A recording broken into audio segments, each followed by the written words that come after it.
Good afternoon, sir. Rather, I would officially begin with it now. So this is our third season of ICG TEI conference. It's an annual event which is being hosted from past 3 years. And ours is track 2, that is conference 2, that is on IET, Innovation in Entrepreneurship and Technology. And it's been running for 3 days, sir. This is the second day. So yesterday we have a couple of papers being presented, and today we have around 5 papers, if I'm right. Do you second me, Yes. Dr. Aditi? Yes, ma'am. Yeah. Yeah, so we have 5 papers in all, and I would like to extend a warm welcome to you, Rajendra sir. In spite of such a busy schedule, you are flying today to Jaipur, and still you managed to contribute towards the conference, and that is your really modesty, I should say. So thank you so much for joining us. And I would like to extend a warm welcome to entire set of participants, my colleague, Dr. Abhineet, Dr. Tanushri. A very warm welcome to all of you for today's session. Good afternoon, session. Dipali ma'am. Good afternoon. Good afternoon. So today we have a very eminent personality with us. So before we begin with these sessions and paper presentation, I would like to introduce sir to you briefly. So we have with us Dr. Rajendra Prasad Sharma. Currently, sir is professor at Indian Institute of Foreign Trade, IIFT, which is governed by Ministry of Commerce and Industry. And since 2007, he's been associated with this organization. And he has more than a decade's industry experience in sales and marketing with organizations like Eureka Forbes, DHL, and NIS Sparta. He is an advisory board member of some growth-seeking business organizations. Sir is a regular speaker at industry associations such as Federation of Indian Export Organization, Ahmedabad Management Association, Vidarbha Industry Association, Department of MSME, Export Promotion Council. Dr. Sharma has facilitated several capacity building programs on international marketing and exporting in several African countries like Tanzania, Kenya, Zimbabwe, Angola, and other parts of Government of India's Africa Initiative. So apart from marketing training, interpersonal skill is also his forte. And he has a very long association with renowned organizations like National Dairy Development Board, Ambuja Cement, and some pharma companies for customized soft skill training.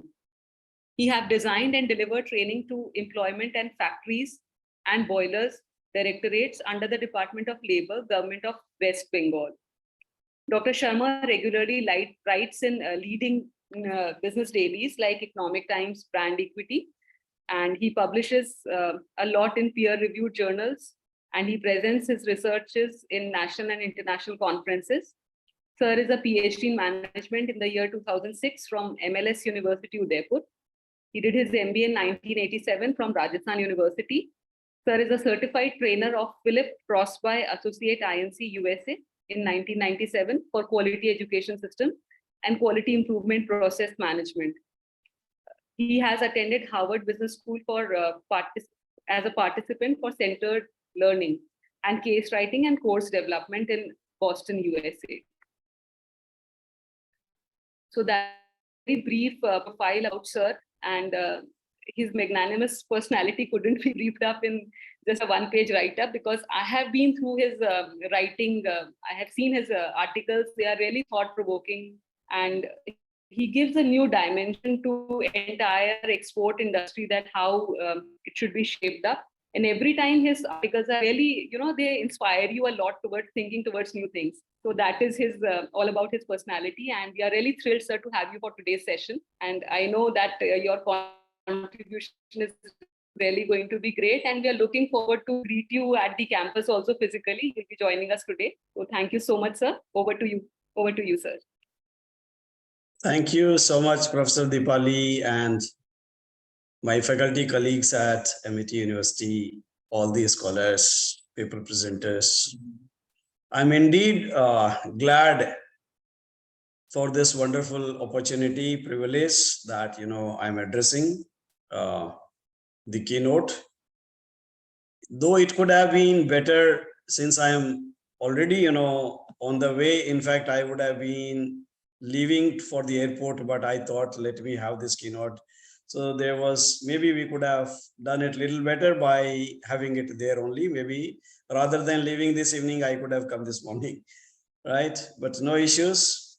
Commitment is commitment. So we are having it We'll grab online. that opportunity also. We won't let you go that way. So definitely Yeah. you're going to have your stake here as well. So since the theme is innovation, entrepreneurship, and technology for this particular conference, conference theme 2, we are already exploiting and using technology, for this keynote from a distance, right? And Zoom meetings and so many other virtual meetings, they are in innovation. Okay, maybe we didn't explore their potential earlier before the pandemic. So taking it forward, an ideal keynote, I'm not a PPT person, but I still want to leave the research scholars and colleagues with some kind of a thought. Yeah, remembering Peter Drucker, the father of modern management, he said a business has only two functions, nothing more than that. So one is getting a customer and two is innovation. Because you can't keep a customer, you can't retain one without innovation. And I'm not here to talk only about marketing innovation. There is innovation everywhere, all around us. So even as people, if we classify the population of this world, and particularly the entrepreneurs, because another theme is entrepreneurship, construct here in our workshop theme. So there are 4 types of people in this world. There are those who make things happen, and they are innovators. There are those who watch things happen. They don't make things happen, they watch things happen. So they capture the trends and something like that. Consumer trends, this trend, that trend, right? And there are those who wonder what happened. And those kind of organizations and entrepreneurs cannot really survive and keep pace, because today competition has made market a jungle, right? So one doesn't compete only through skills, knowledge, professionalism, and attitude or entrepreneurial spirit, but we require technology, we require entrepreneurship, we require several elements as part of the DNA to be successful. So I would like to compliment the conference patrons, conveners, conference chair, the committee that thought of and nicely interwoven very contemporary, happening, emerging themes for this conference, all 3 themes, including artificial intelligence and the other theme, right? Sustainability, green environment, that's also talk of the town. So if we look at innovations, we can talk of innovations everywhere in the industry, because companies are supposed to be evolving, solving customer problems, societal problems. So whether you talk of social entrepreneurship or profit, it is well established today that one has to be curative. Curative in the sense that it must solve the problems of the society, community, planet, people, everyone, right? So from that perspective, if I talk about only one product innovation in one industry, say mosquito repellents, then I can take you through the journey. I hope everyone remembers how neem leaves were used for repelling mosquitoes. Then came the mosquito net. The home looked like a tent. Then came, something like Odomos, and they claimed that we are the market leaders in the mosquito, the paste category of the mosquito repellents. But they didn't innovate. The simple thing is that somebody else who is not into that domain probably is better able to innovate. So we need outside perspective. Sometimes, that saying, quem emendet type, the inside perspective does not allow. So companies, organizations today need outside in perspective, customer perspective, social perspective, environmental perspective, international perspective, a perspective of significant others, channel partners, and catapult themselves to success. So seeing there, you know that it wasn't Odomos that came out with more products. Today, Odomos is not part of Balsara Hygiene. It has been acquired by Dabur. And now they are thinking after several years to come out with the vaporizer. They have recently come out with the vaporizers and mosquito lotions, skin lotions, and other things. But it was Good Night that came with a mat. It was Kachwa Chap, Bombay Chemicals, which came with a coil, but it wasn't Odomos. Okay, it wasn't Good Night that came with a vaporizer. It was All Out, another small company. So somewhere, the theme is so very well linked, Professor Dipali. Entrepreneurship and innovation, they go together, hand in hand. Technology and entrepreneurship go hand in hand. India is home to MSMEs. 85% of our business is in the hands of the MSMEs. If I capture and talk about exports, because I am working at Indian Institute of Foreign Trade, so around 47-48% of the trade is also contributed by MSMEs. And they are all entrepreneurs, micro, small, individuals, cottage industries, small firms, and all of them have to be trying innovation and technology to capture and rule the global markets. I'm sure all scholars are aware how we are using the e-commerce platform for exporting. Now that's nothing but a technological innovation, right? Most of the MSMEs today are in the technology landscape only, and they are startups, which scale up later, right? So even if you talk of large companies, which are famous names like Zomato and Swiggy and this and that, somewhere they still maintain that DNA of being a startup and a small enterprise. Okay, so taking big steps, but still small enterprises. So as I said, the mosquito repellent industry, from the paste to net to coil to mat to, I hope everybody remembers that mosquito mat, Good Night mat. And middle of the night, if I forgot to change the mat, before sleeping, the mosquitoes woke me up. Hey man, you did not change the mat, right? So that wasn't a great solution. So, basically I'm hinting that more innovation is required. The coil was there, but more innovation was required because, that led to asthma and it burnt people to ashes and people suffocated and things like that. And in an air-conditioned room, you can't use that coil, burn that coil, Kachwa Chap type, right? And then even the vaporizer is not the great solution. Mosquitoes are forcing us to innovate further because mosquitoes are now more resilient, right?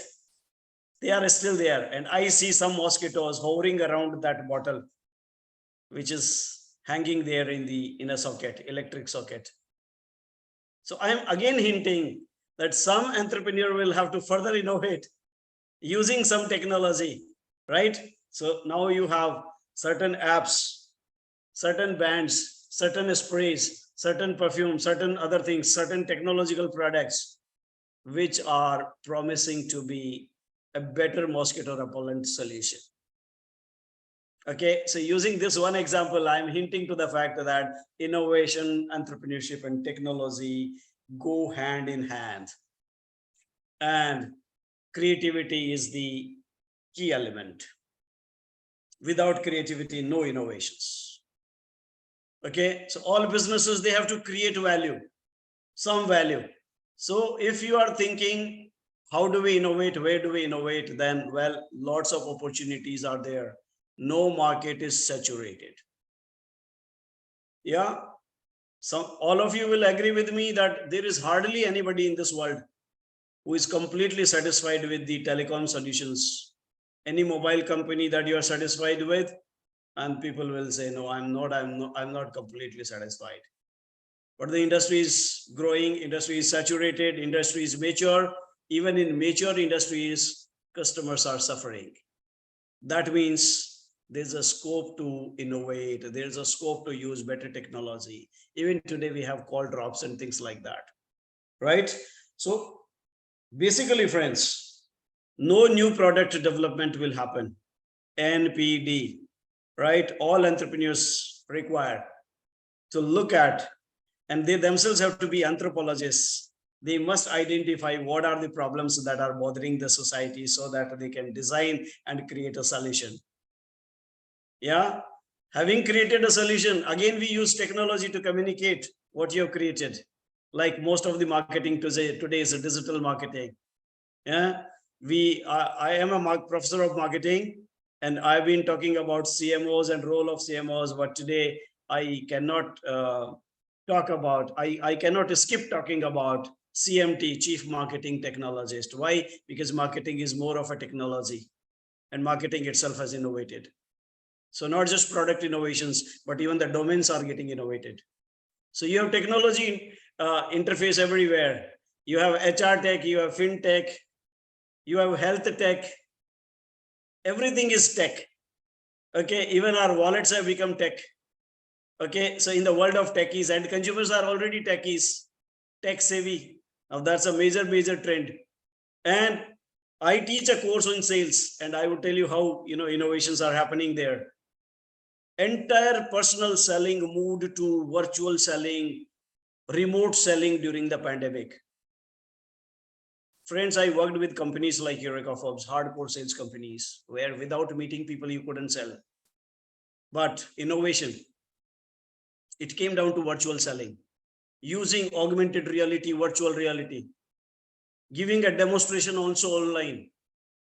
No cold calling, so saving on the travel cost and making the sales force more productive. Using artificial intelligence to interact with the customers, the chatbots, AI enabled, right? I'm not talking of email marketing and all, that's all old. Entire marketing domain has changed, inbound marketing. Today, rather than the marketeers approaching customers, the consumers are approaching marketeers. So it's more of inbound marketing. If you have janjana heart in teeth, sensitive teeth, you search. Technology enables that. There is a surge in the search. People are searching what to do when I have sensation in teeth. Then probably it takes you to a website or some place. Okay, they say Sensodyne. They say, would you like to take a quick survey whether you have sensitive teeth? I click yes. Look at the innovation. I click yes. Then I answer those 3 questions using technology. And then they give me the results instantaneously that you have sensitive teeth, Dr. Sharma. Would you like a free doctor appointment, dentist appointment? I again click yes. And you see, they got my database, my phone number, my email ID, everything. Like just before signing for this Zoom conference keynote today, I had to key in all the details about my organization, whether I'm an Amitian or non-Amitian. Okay, everything. So this is again very important, right? So marketing has changed, everything has changed, new product development has changed.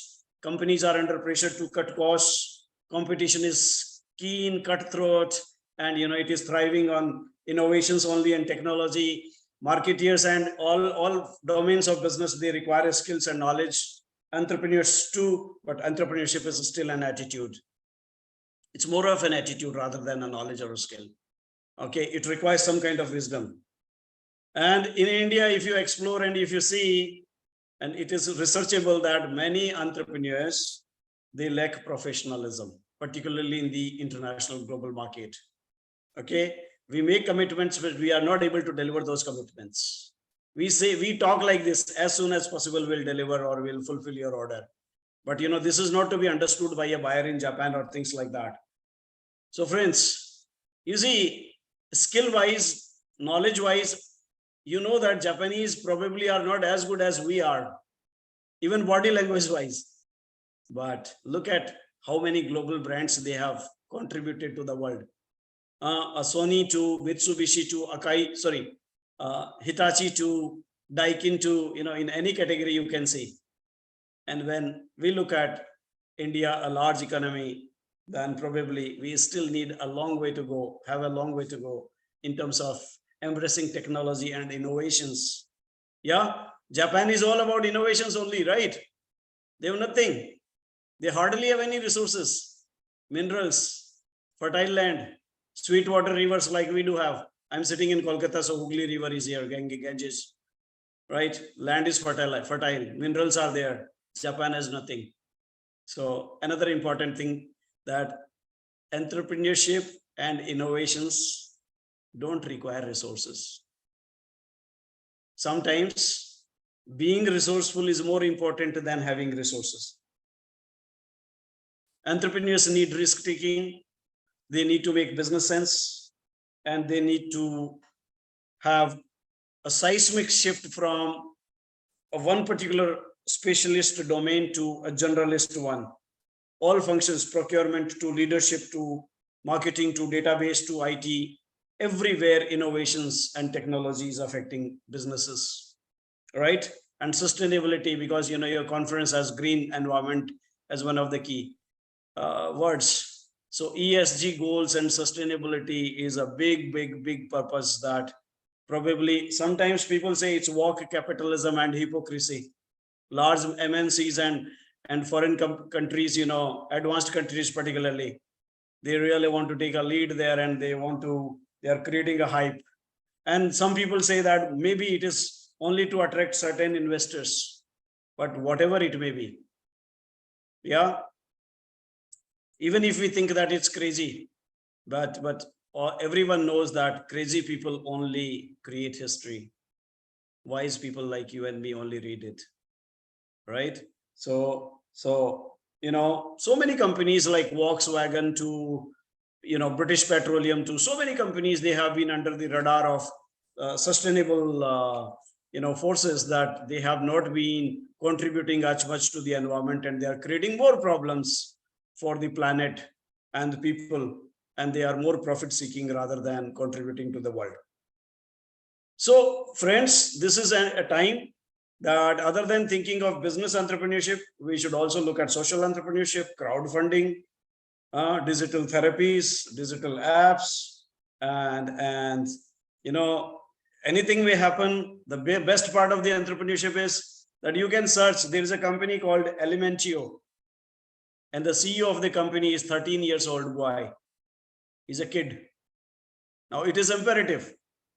The biggest market in the world today is women. They buy everything. So you can forget emerging economies, but concentrate on women.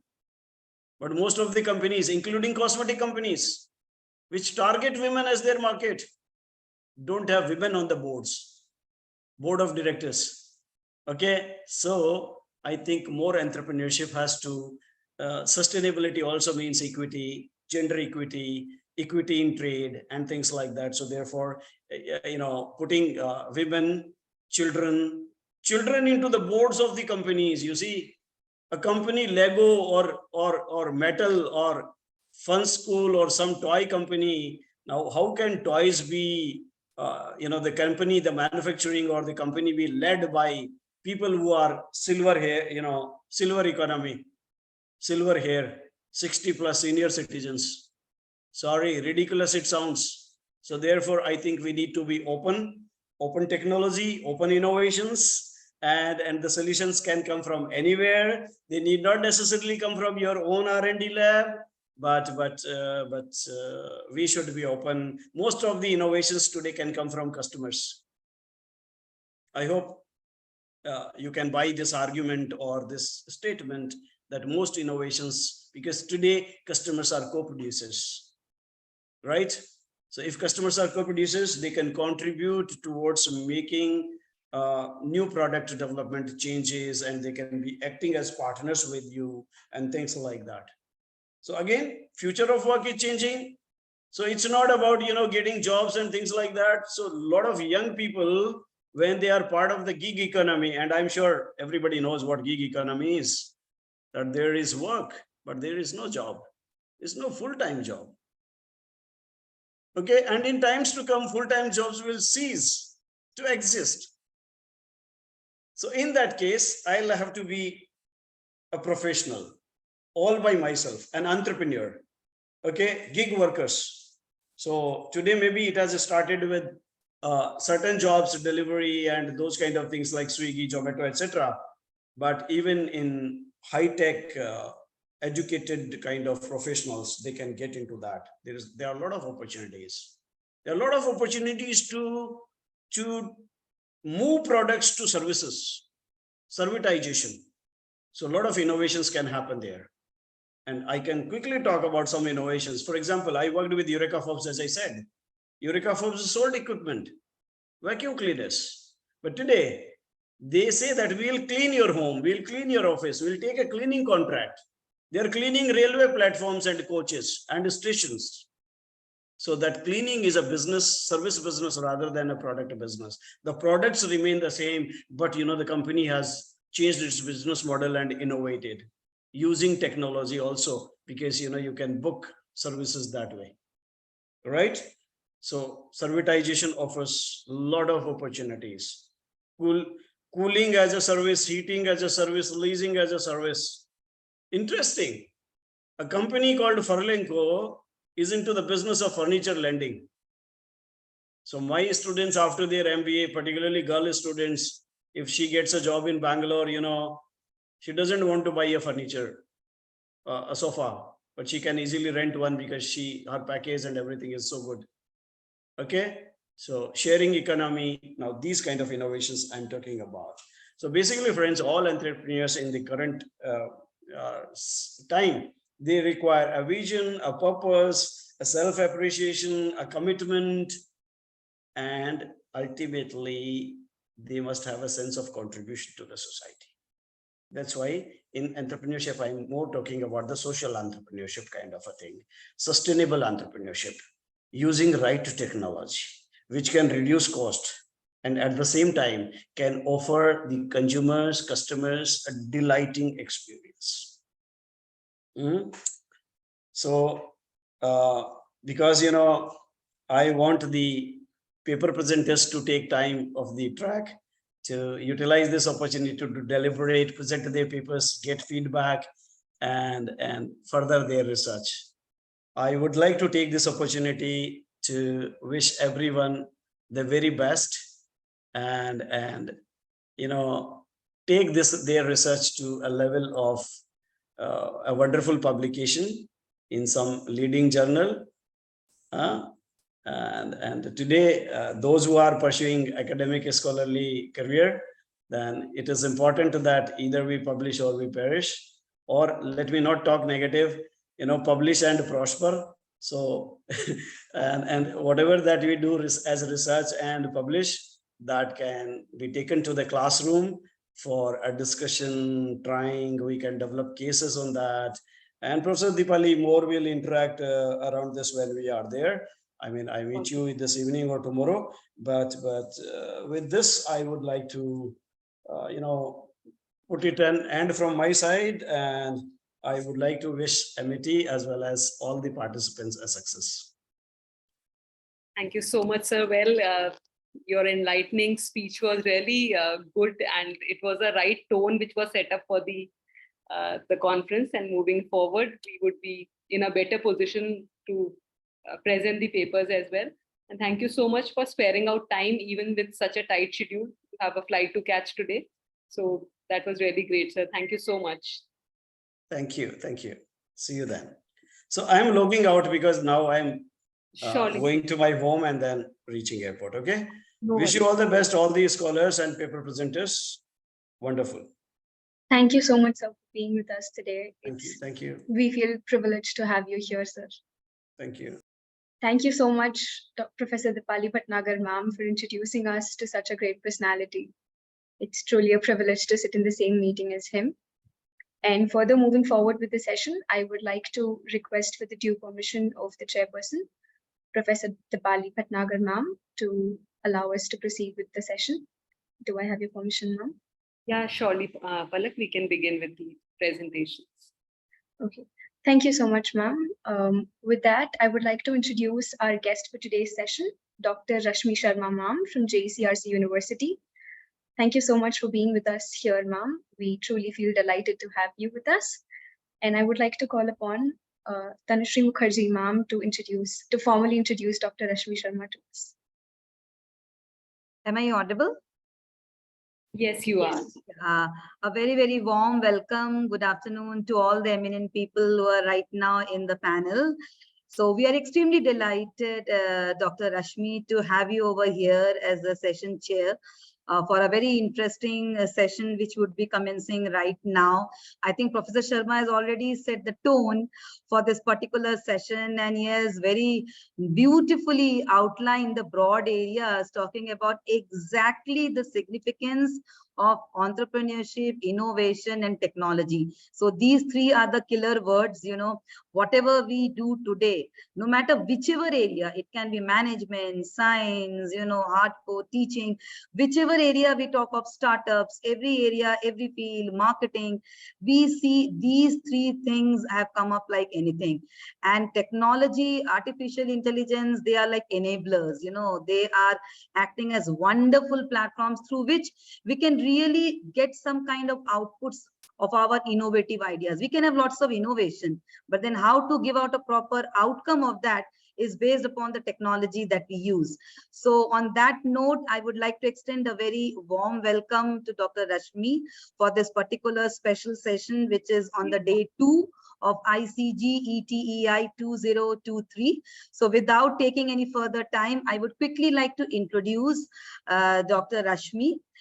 She is presently working as an associate professor, Jaipur School of Business, JCRC University, as well as admission strategist of new schools, JCRC University.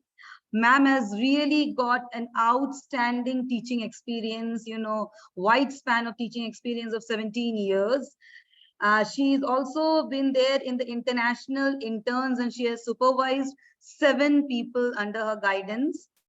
When we talk about her research area and expertise, that is finance, marketing, and strategic management.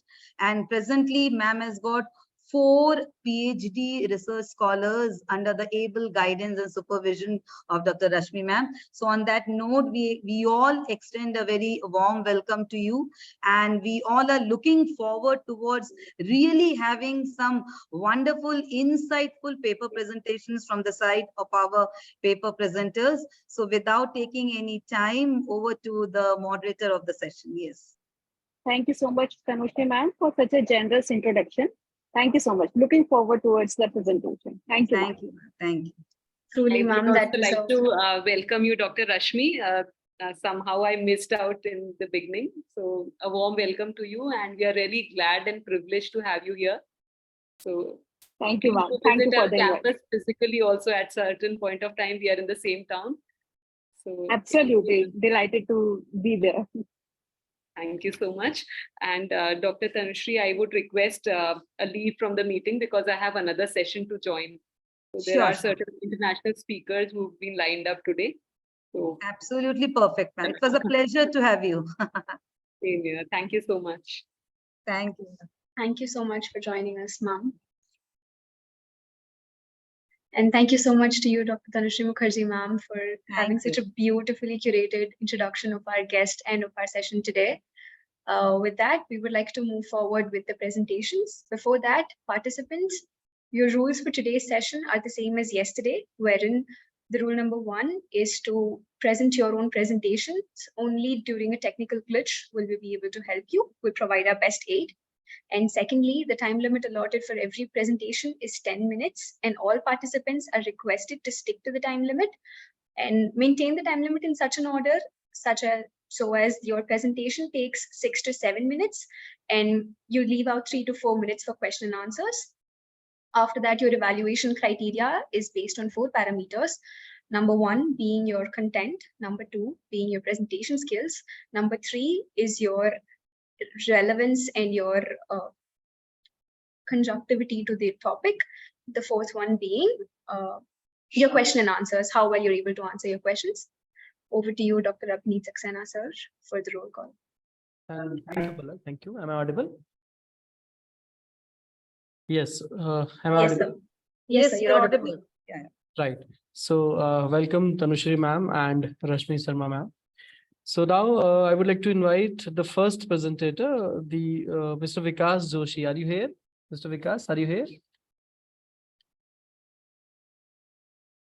Yes, sir. Hello. Good afternoon, sir. So now you can share your screen and you can start your presentation. Right, sir. So my screen is visible to all? Yes, it is visible. Please switch to screen sharing. Yes. Yes. Is it okay now, sir? Yes, perfect. Good afternoon, everyone. I'm Vikas Joshi. I'm pursuing my PhD from ICFA University, Jaipur. And this paper is on a comparative study between electric and ICE vehicle, internal combustion engine vehicle on pollution emission. So I'm in this industry from last almost 2 decades. I'm heading a company called Celica. We are a multi-brand dealership in Eastern India. So we have dealership of Jeep, Kia, Citroen, Harley Davidson, VW and all. So that is the reason when EVs were knocking the door, I thought to do my PhD on EV. So I got registered, my registration was done on the topic, a study of factors affecting adoption of passenger electric vehicle with special reference to Eastern India. And this is my second research paper. My first one got published in BITS Pilani ICBM that happened in February, and the topic was consumer safety concern for higher hazards and readiness of electric vehicles batteries in India. So now, as we all know that almost 20% of the carbon emission is coming from the global transportation system, and as per WHO, every minute 13 people are dying because of the air pollution. In India, it's 5 deaths per minute due to fossil fuel. And the vehicle emission from internal combustion engine, ICE engine, is one of the major contributors. And 9 out of 10 most polluted cities in the world are from India. And if you talk about the electric vehicle growth in India, so this is the path. I mean, a lot of players are coming up with a lot of new, like MG has just launched the Comet, and a lot of Mahindra is coming in. Tata has got its market share. So this is the plan. This is by 2030 they are planning to make it a 824 billion industry. It was 238 billion in 2020. So CAGR is around 13.22% in 10 years. And Indian automobile is the 5th largest in the world right now. And we are targeting to become the 3rd largest by 2030. And Indian government is also committed to solve the country's air pollution issues through the ambitious policies like switching 100% of light vehicle consumer to electric vehicles by 2030. And Niti Aayog has done a lot in last 9 years. More than 1 million EV were registered. They are further claiming to achieve 70% of penetration in commercial vehicle, 30% for private cars, 40% for buses, and 80% in two-wheelers by 2030. And this is the EV market share in India. I mean, last financial year we sold more than 10 lakh, and last year till December we sold another 1.4 lakhs of electric vehicle. Tata bagged an order of 10,000 EVs from ESSL. Mahindra recently launched XUV 400. MG has the second vehicle launch, Comet. So, and the first EV Indian market and received 15,000 booking. I mean, that Mahindra at the time of XUV 400 launch. BYD is knocking the door. It's coming in a big way. They have huge plan for Indian market. And as per ESSL, through the EVs could reduce energy demand by 64% and carbon emission by 37% in 2030.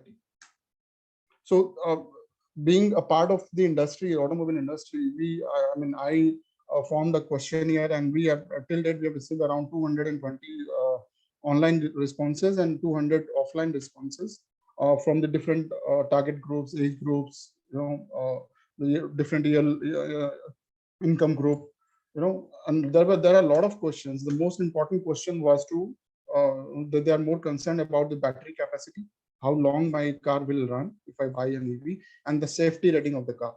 Thanks to Tata and all, I mean, people are more cautious about the safety rating and safety rating in the cars. Earlier, nobody was bothered about it. So these are and the third important question is the greenhouse emission. So if I buy an EV, how I'm going to help the society? As Sarma sir rightly said, entrepreneurs should be a social entrepreneurship. So they are also bothered about the air quality. They are also bothered about the global warming under the environmental factor, which we asked them. So these are the responses we have received. So the objective of this research is to trying to analyze the comparative study of emission pollution between ICE vehicle and the EVs during their entire life cycle. A detailed survey has been conducted. As I said, we have received 200 online and 220 offline responses till yesterday. This is ongoing because this will help me in my final submission of my thesis. This paper also highlights environmental sustainability issues by analyzing different stages of life cycle of ICE and EV and collecting research-based data to support the outcomes. We have also explained key measures required to be taken to deal with the current issues and steps to reduce the pollution and make EV a sustainable solution for the future. This research paper is also very helpful for the end users because sitting on the other side of the table, when we face customers in our daily life, their first question is the safety, the mileage, and then if I buy an EV, how this will impact the society, the environment, how I'm going to help, whether EV are a better option, alternate option, or we are just delaying the trouble. So these are the questions we face on daily life from the customer. Methodology is detailed literature review has been conducted at a regular interval to get better understanding of the issues and the factor responsible for polluting the environment during the life cycle of ICE and EV vehicles, electric vehicles. Data collections through reliable sources, research studies, government reports, and industry data. Parameter taken is for comparison is carbon dioxide emission, nitrogen oxide emission, sulfur oxide emission, and the particulate matter here. Consideration of life cycle emission, including manufacturing, start from the manufacturing stage, then to operational stage, and then the disposal of the cars. So how ICE vehicle emit the greenhouse gases? So primarily ICE vehicles are run on fuel fossils such as diesel or gasoline diesel, which releases CO2, a greenhouse gas responsible for climate change. We all know. ICE vehicle also emit sulfur oxide, nitrogen oxide, PM, and other pollutant harmful to human health and environment throughout their life cycle. And the emission of ICE vehicle contribute to air pollution, smog formation, and respiratory illness, which are causing environmental issues at global levels. Now come to the EV. EV have a zero tailpipe emission as they run on electricity stored in the batteries, meaning they do not emit any pollutant during operation. However, the emissions associated with EV depends on the sources of electricity used for charging. If the electricity comes from a renewable sources like solar or wind, EV have almost no direct emission. And if electricity is generated from fossil fuel, EV can directly contribute to emission based on the carbon intensity of the electricity get. Now, if we compare the pollution done by the ICE and the electric vehicles, numerous studies has been done. The Union of Concerned Scientists UCS conducted an analysis that found that on average EV produces lower emission than comparable gasoline powered vehicles across the United States. The exact emission reduction depends on the factors as electricity get mix, driving patterns, and vehicle efficiency. In regions with high proportion of renewable energy, the emission reduction potential of EV is even more significant. So like we could see in this graph, that ICE vehicle are releasing 74% is coming when the vehicle is in use, which is not there in case of electric vehicles. So now if we do the analysis of life cycle, to gain a comprehensive understanding, it's essential to consider the life cycle emission of vehicles, including manufacturing, operation, and disposable state. Manufacturing batteries of EV can have higher upfront emission compared to producing environmental factors. I mean, however, as EVs are driven, you have 1 more minute to conclude. I understand. So these are the different phases where the highlights are like, a gasoline car releases 350 grams of CO2 per mile driven throughout their lifetime, where a hybrid car releases 260, and an EV battery operated vehicle exhibits the lowest emission, which is around 200 grams of carbon dioxide per mile. And if we go about the whole life cycle, on an average, EV produces approximately 3,932 pounds of CO2 during their life cycle.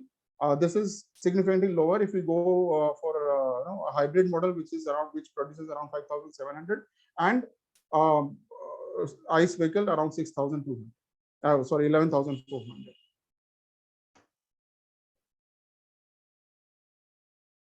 Okay. So now, as I said, during the manufacturing stage, EV battery contributes emission, and this contributes around 31 to 46% of total pollution. Batteries of electric vehicle contains mainly rare and toxic metals like cobalt, which are difficult to mine. In research, it is found that 30 to 494 kg CO2 equivalent to per kilowatt per hour is produced in manufacturing of batteries. This is further narrowed to 61 to 104 kg per kilowatt per hour CO2 equivalent due to more clear data. Li-ion batteries are mainly used in EV that consist of anode active material, cathode, electrodes, separators, and blinders. For the same capacity of Li-ion battery, LPF based Li-ion battery produces more greenhouse gases than NMC and the LMO based Li-ion. Please conclude. And about 50% of the battery lifetime emissions come from the source of the electricity used in manufacturing and assembly.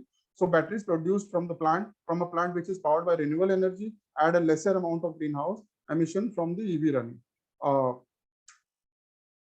So these are the findings. I mean, on the basis of the research which we have done and the data which we have collected, EVs are definitely producing less greenhouse gases because of the zero tap line emission, lower life cycle emission, renewable and energy integration, and improving grid emission.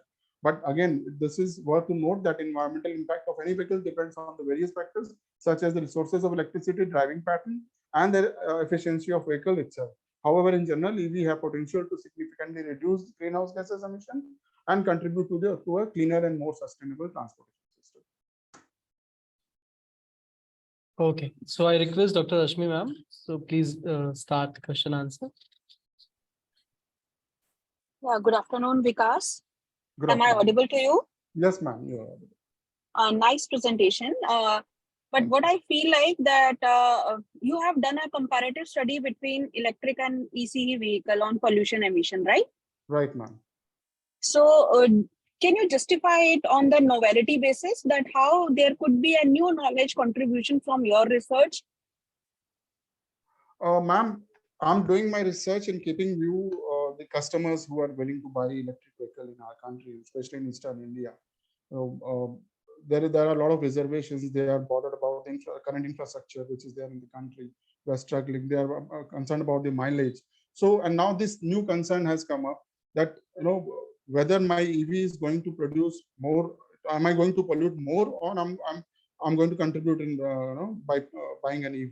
So this is basically from the customer point of view, and this will add value. I mean, this will give a clearer picture to the people like us who are into dealership, who are into who are selling the cars to the customer. Sorry to interrupt, Mr. Vikas, but I haven't found anything regarding the consumer buying behavior pattern or their preferences. You have conducted any kind of a research. Definitely, you have shown me some kind of a technical research that I have seen. But when we talk about the buying behavior, the basic information, I'm sure a layman also now understand that the electrical vehicle is comparatively better than any other kind of a vehicle. That's why even government is supporting it. But other than this, are you sure that only for this purpose people are really would like to buy this particular electrical vehicle? No, ma'am. I mean, we have asked more than 20 questions to the customers, and this is one of the questions. This is one of the questions. Like the top priority question is the battery capacity, driving range, charging time, speed performance, safety rating of the vehicle. So this is one of the factors.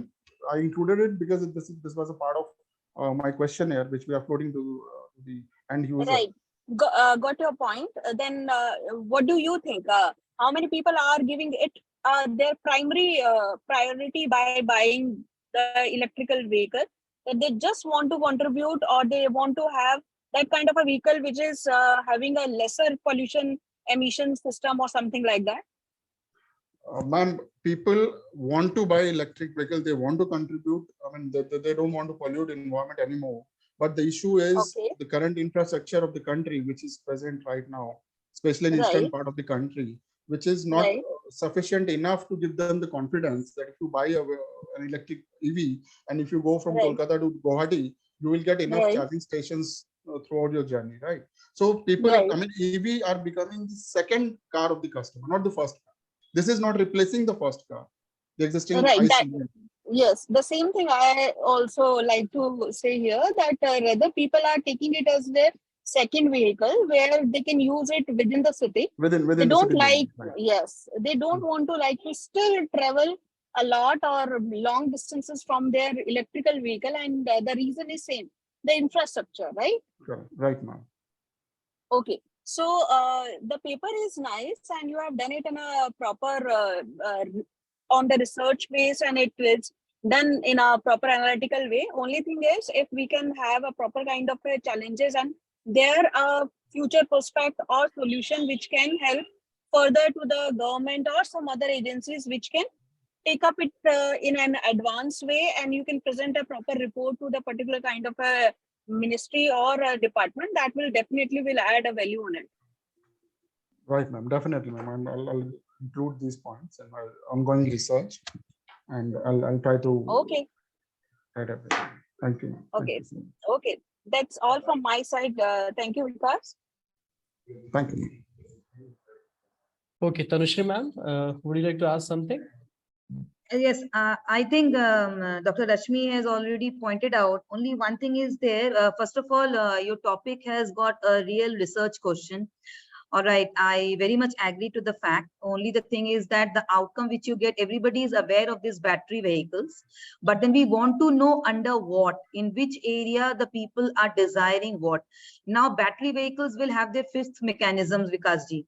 But we want that your research should come up with proper findings in case of these battery vehicles also, which way they should be designed, which way they should be manufactured from the people's perspectives. So there lies the research question, right? So we are not talking about whether battery vehicles should be there or not. The research is in the case of battery vehicles also, what are the things which the consumers are preferring? But here, I find somewhere one area where, Mr. Vikas, you need some kind of thinking. The first thing is that please draft the objectives properly. The objectives which you showed over here, they were not properly drafted. They just look like statements. Okay, so they are statements. So that is not the way by which you draft the objectives.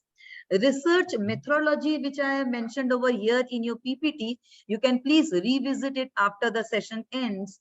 You have only focused about the secondary data, to be very honest, in your research methodology PPT.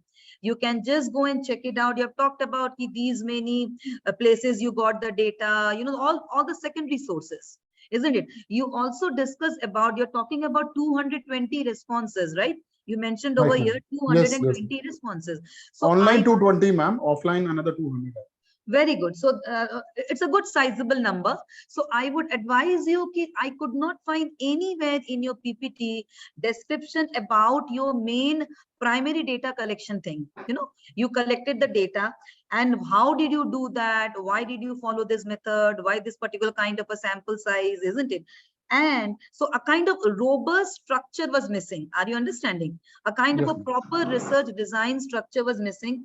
And the last I would like to say, you mentioned that your target groups are people across all age, all income, you know, it was like that, all occupation. So I would like to ask you to brief me about it. There I was a little bit confused because to whom was it completely wild random, absolutely wild random? I hope you understand the meaning of wild random. It means there's a random sampling, but means you just gave to anybody. And yes, you complete, ma'am, then I'll answer. And one more thing, you can just add up to that. Your questions were, when you showed me the findings, they were a little bit technical and atypical. So I would like to know if you can defend yourself. What were some items of the questionnaire and how did you administer to which category of people and why? Yes. So I'm targeting each and every potential customer. You know, being an industry guy, I'm worried about I'm focused on each and every person who is a buyer right now today, or he could buy a vehicle maybe 3 years, 4 years, 5 years down the line. So I'm not keeping any cap on age or income group. Maybe somebody is earning 20,000, 30,000 bucks today. Of 3 years, 4 years down the line, he could be earning lakhs, right? So he could be my customer. So that is the reason I'm going to, even the teenagers, or the age group of 18 to 25, 25 to 40, the first time buyers also. And I need to understand what they are thinking when they are going to buy their first car, whether they are inclined towards electric vehicle or maybe the hydrogen fuel vehicle, which will be the next big thing in automobile industry. And same with the age group and the income group also. It's maybe he's not capable to buy a 4-wheeler today, but he's driving a 2-wheeler, and he will upgrade himself, 4-wheeler 3 years, 4 years, 5 years down the line. So, keeping future demand in view, we are approaching everybody that, okay, even if you're not planning to buy a car right now, you're not running a car today, but still we want to know what you think about electric vehicle, hydrogen fuel vehicle. What are the factors which will decide you when you are going to buy a car in the future? Besides the carbon dioxide and the sulfur dioxide, those part, just for my curiosity's sake, I want to know what was the most significant finding that you got, because you are saying you targeted every people across all age, leaving out the very young ones, definitely. But then people maybe then I take your words, maybe 20 plus, isn't it? Somebody who knows at least little bit about cars, to be very honest, isn't it? You cannot go it to a 10 plus or 11 plus kid, isn't it? So somebody 18 knowing, plus. yes, somebody knowing. So what in the common man's language, what was the most significant finding that you came across, which showed a very important perception reading of the consumers? Yes. From Eastern India point, Indian point of view, I Yes, can tell you. not talking about emissions. Yes, some more, 1 or 2 other significant findings. So first thing I said, they are bothered about the current infrastructure, which is not sufficient. Their safety. They sit. If I'm sitting in the car, I'm driving with the family, so I'm bothered about the safety of the car. How safe are the EVs today? Now we recently heard about the fire incidents in electric cars, and especially in 2-wheelers. So they are also bothered about the safety of the battery, the quality of the battery, not even the safety during the time of driving the car, but the safety of the quality of the battery. If battery catches the fire, what will happen to my family? And then it's coming like, okay, I'm ready to buy, I'm ready to spend a couple of lakhs more, 5-6 lakh rupees more, but whether I'm really going to contribute to the society. My ICE vehicle are cheaper, minimum 4 to 5 lakh rupees than the EV. If you take example of Tata Nexon, which is available in traditional engine and electric is 5-6 lakhs dearer than the normal ICE engine. So if I'm ready to spend that much of amount, whether I'm really contributing anything to the society, or I'm just delaying the trouble which are going to happen. So these are their main concern. Okay. So on that note, I wish you all the best. Your topic was something very wonderful, listening to it. And I wish you come up with some very constructive, significant findings. So all the good wishes from my side, Mr. Vikash. Thank you. Over to you, Saxena, sir. Yes. Thank you, ma'am. Because I have some suggestions for you. Sir.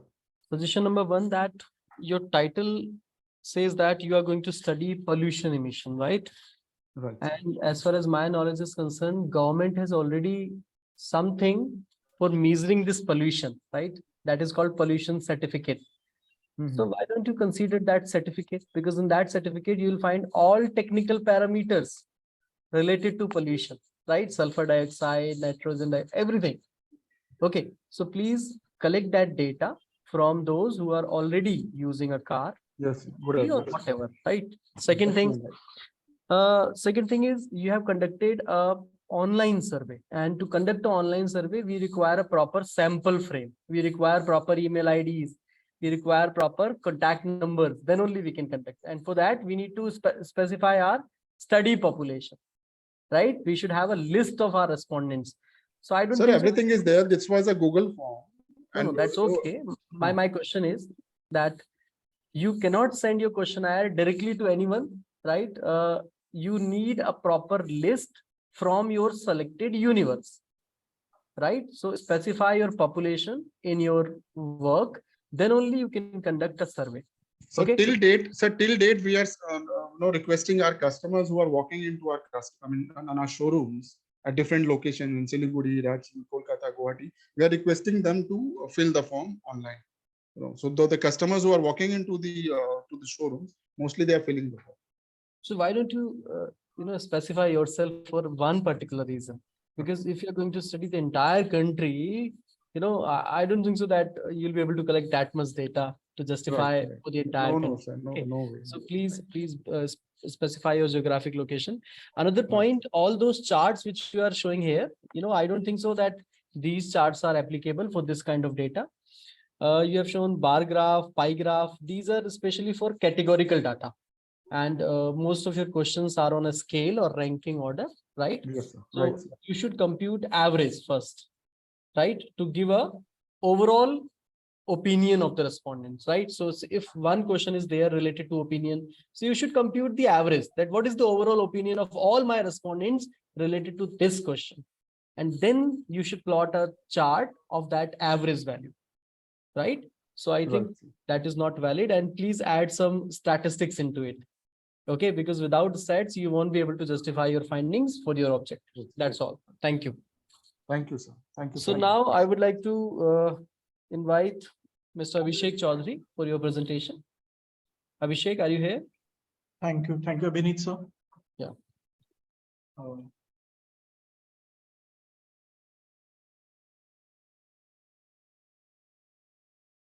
I hope it is visible.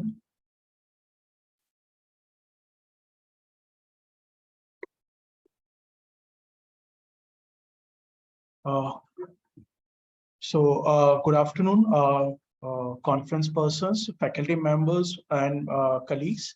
So I'm Abhishek Chaudhary. I'm research scholar at Amity University School of Business, and I'm also assistant professor with Indian Institute of Craft and Design, which is situated in Jaipur only. So I'm presenting my research paper, which title is Sustainable Consumption of Apparel through collaboration, a framework for the future research. So the paper aim is to explore the recent development in the collaborative consumption with a special focus on the apparel and fashion marketing through systematic literature review and bibliometric analysis. To conduct this, I have used 536 papers from the Scopus and Web of Science. And the study provides a strong foundation for the scholars and research who are interested in exploring the new vector for the fashion marketing through collaborative consumption. So, the introduction for this is that collaborative consumption is a goods and services that involve as a new kind of consumption as a transportation, hospitality, consumer goods, and textile. Collaborative consumption expand from the economically advantageous countries to the emerging market, where the varying societies and social conditions. Collaborative consumption or collaborative economy have taken place when the consumer share or access the belonging, such as clothing, housing, vehicles, or other merchandise on the temporary basis. So, my topic, which is a sustainable consumption of apparel, is a result of increased environmental and sustainable concern. For an example, like Rent on Runway is one of the website, one of the rental services which is established in USA, who's doing a kind of a renting business for sharing or renting of the apparels and everything. So by doing this, I have just came out with the 3 questions which I have proposed for the prior my discussion. That is, what are the latest trend in the study of SCA, that is sustainable consumption of apparel, in terms of author, genre, discipline, country, institution, and type of study and time. What are the most influential research and the study theme in the SCA domain? And what are the research gaps and area for the future investigation? So this is what a literature review which I have conducted. According to Bridhi and Eckhart, the CCA is founded on the principle of renting, swapping, sharing, bartering, where the goods and services are used collaboratively than individual. According to the Boston, it concentrated on the 3 distinct characteristics of the collaborative consumption, that are the paying for the utilized good rather than owning it, redistribution of unattractive or unutilized products, and trading of non-utilized resources. And if we can talk, then later on the Park and Armstrong and Dare has changed it into two major components. That is utility-based or non-ownership that provide product temporarily basis, and paid in advance rental, in which the consumer can offer the goods by renting or swapping. So this is my literature review which I have done on this. And then I use bibliometric analysis along with this, where I have to check it out my bibliometric views for the discovery of the interpretation. So objective of this study is to investigate the characteristics and connection in the field of SCA during a particular time frame, to introduce a more substantial and confident approach. The main objective of the study is to identify the key research publications, journals, and authors who have contributed to the development of SCA in literature. And the study also aimed to suggest a guideline for the future research in apparel fashion context. So, for the methodology, in first stage, I have used the different keywords, and later on I have used more I have added few more keywords to find out the papers from the Web of Science and Scopus database. So while finding out the data from the Scopus and Web of Science database, I have found out around 536 papers from the duration of January 2010 to January 2021. And most of the paper are the most similar in both the database. So I have proceeded with the Scopus database for my analysis. So this is my inclusion exclusion criteria, what I have used. So between January 2010 to 2021, I have used all the inclusion, where I have used empirical data papers only.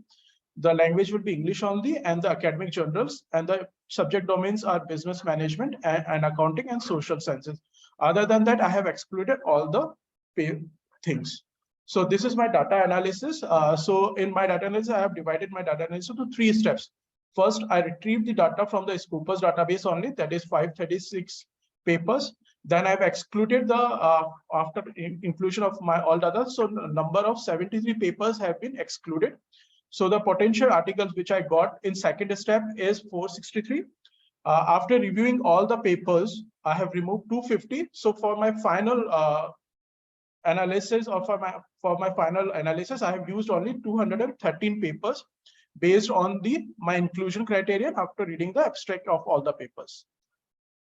So trend of publication, if I see for the CC and SCA, so major trend has been started when the first paper was published by the Boston and Roger in 2010. After that, 51 papers has been published in a year of 2020. So major acceleration come in 2015, and most noticeable acceleration was in 2013. Business management and accounting is a major contributor in this area, and the lesser contributed area is a material sciences. So in 2013, paper has been published in almost 111 journals, out of which 65 journals has only published one articles. And the top 10 journals which I have listed in the top table, like a Journal of Cleaner Production, a Journal of Business Research, Technology Forecasting and Social Change. These journals have published around 67 papers out of 213. So in this, I have just created, with the help of VOSviewer, I have tried to analyze the bibliometric analysis also and citation. So this is my source of impact, citation impact between the journals. Then I tried to find out the dominant authors and their affiliations. So total 495 authors from 414 institutions in 49 countries have published the article on CCA, on CC. The number of publications were dominated by the countries such as United States, United Kingdom, Germany, and Australia. As my table also mentioned about the details about the authors, countries, and their institution from which they belong. And from the help of VOSviewer, I have tried to find out the density map of the countries also. So the highlighted countries are the major countries which were where the publication has been came out. Then when we talk about the methodology of the research paper, so in this I have also tried out to find out that which concept or which kind of methodology the authors or researchers have used. So major authors have used both quantitative and qualitative Abhishek, along kindly with. conclude. You have 1 more minute. Okay, thank you, sir. Mixed methodology. And so this is my research method that empirical is 42%, conceptual 45%, and review is 13%. Then the keyword analysis from 2013 publication, there were 1123 keywords were derived and examined by using the WOS viewer. Table and the density map has been established for that one also. Then with the help of map only, I have tried to find out the co-occurrence and between the words also. Then I have tried to find out the citation and co-citation analysis, that which author has the highest number of citation, and between the association of the link between the researchers also I have tried to find out in this paper. This is what my co-citation map, which I have been developed through the help of the WOS viewer, and the paper, which publication of the author has a most large number of citation, like Roger Bell has the highest number of citation, and his paper has been mostly cited in every genre, in every paper. After doing all this, I just tried to find out the thematic. I did the thematic analysis. So I came out of with the 3 cluster. One is sustainable and sharing economy. Second cluster come up with the customer engagement, which include motivation, attitude, intention, and adoption. And the third cluster was the business perspectives. So this is my based on my first cluster. This is the categorization for the sustainable apparel collaboration, which I have done, where I have used C2C and B2P, which I have. So C2C has an online, offline, and monetary values. Then B2B has an online and non-monetary fund, which has been divided into Please conclude. 4 concepts, and based on this redistributive ownership and the utility ownership. And this is my conceptual framework for the sustainable apparel consumption through collaboration. So attitude, motivation, and third one is shopping belief. Attitude can be formative and reusable. Motivation can be environmental concerns, society, product utility, ownership, and monetary. And shopping belief, which will lead to the intention, and intention will lead towards the sustainable apparel consumption. So the conclusion of this, the review initially attempt to locate notable work from the last 10 years. Study provided pronoma of the study related to SCA.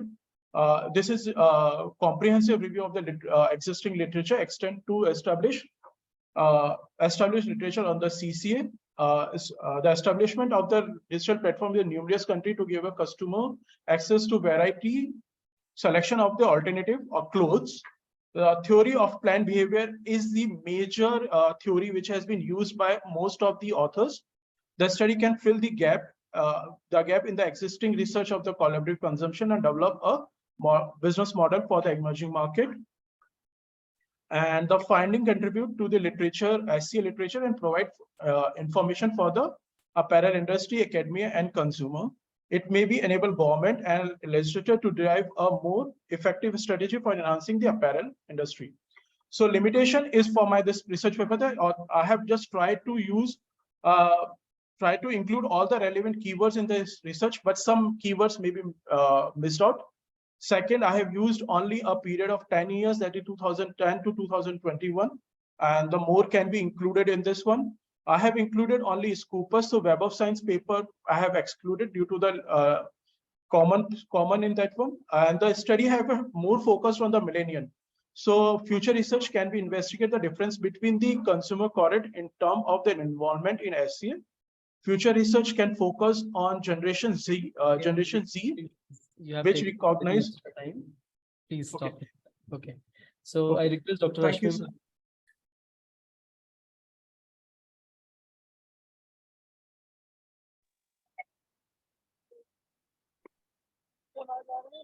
Yeah. Abhishek, am I audible to you? Yes, ma'am. Abhishek, the paper is really very interesting, and I would like to congratulate to have this particular kind of a topic as well, because you are working on the bibliographic analysis, and you have taken only last 10 years data. So accordingly, I feel that you have done it comparatively in a better manner. So nothing as a specific. Only thing is that I hope you are working further on it, and Yes, right, and then only I can see that there would be something concrete will work out, because right now you only worked on the themes, right? That there are 3 themes on which you can work further, right? right, ma'am. So after this, I'm going to write a paper on my, I will be using a theory of planned behavior, and where I will be doing my statistic analysis for my scale and everything, taking it ahead. Okay, then it's fine. I'm looking forward towards it, because right now it's absolutely fine from my side. Thank you, ma'am. Okay, Tanushree ma'am. Yes, Abhishek, it was a wonderful presentation. Firstly, it was a very exhaustive one, because Jan 2010 to Jan 2021, you have identified the different parameters. So to begin with, I would love to give some positive words, related with your hard work. So you have done a very good amount of exhaustive studies, and there is nothing wrong, absolutely, because you have taken all the articles from Scopus and Web of Sciences, and you have numbered them also. So can you just tell me, just because just one question I would like to ask. It was a very well done work, but you have stated in the objectives that, what are some of the trends? There's a difference between when you were talking about the trends, you showed the trends in terms of publications, right? In the next slide, you were telling to us what were the trends in regard to the publications of works or articles or researches in the area of collaborative consumption, isn't it? But in your objectives, you have mentioned what are the trends, to make a study of the trends. So if you can just little bit go back, and if you can just state what are some of the trends which you observed. So that's all. You can go back to the this thing where you have mentioned in points the research gap. Where is that PPT? Where is that particular slide, Abhishek, where you have talked about the research gap as the last point? Yes. What are the research gap and the area for the future? Yes, research questions. Yes, please be on that. What are the latest trends in the study of SCA in terms of authors, journals, disciplines, countries, and institutions, isn't it? So basically what I saw is that later on in the slide, you have showed what are the trends in terms of the number of publications which have come up related with this topic, isn't it? But Yes, if I ma'am. want to ask from you, if you have understood my question, can you just answer what are the various trend areas on which people have written, just because they have done an exhaustive study? So when we talk Yes, ma'am. about collaborative consumption in the context of fashion and apparel, so on what all emerging trend areas have the people written about them? Yes. So in terms of the fashion and apparel sector, the people Yes. have written about the renting, how the renting of the apparels can be done. In terms of the people have just written the conceptual papers also, and the people have done the empirical study on the renting of the apparels. First one is this. The second, the new trend which has came up right now is that the swapping. So people, the researchers are doing research on the swapping also. So there was a research paper which I have studied, in which one, in that one, the author has organized a swap event where the people, he has asked people to swap the garments. So this is one of the trend which I have studied in the in terms of the collaborative consumption or SCA also.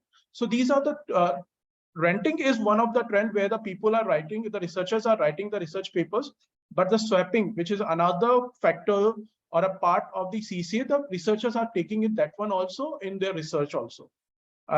So these are the two trends which I have seen till yet in my papers. Okay, very good. So I wish you all the best, just because there is extreme paucity of time. But taking into consideration the last one again, what are the research gaps and areas for future investigations? I would suggest if you can include 2-3 more trends as a part of it, just because you have taken so many research papers into consideration. Okay. So Okay. all the best, Abhishek. Thank you. Thank you, ma'am. Okay, Abhishek, I have also a couple of questions for you. So my first question is, similar paper I have seen last year in our conference. So how this paper is different?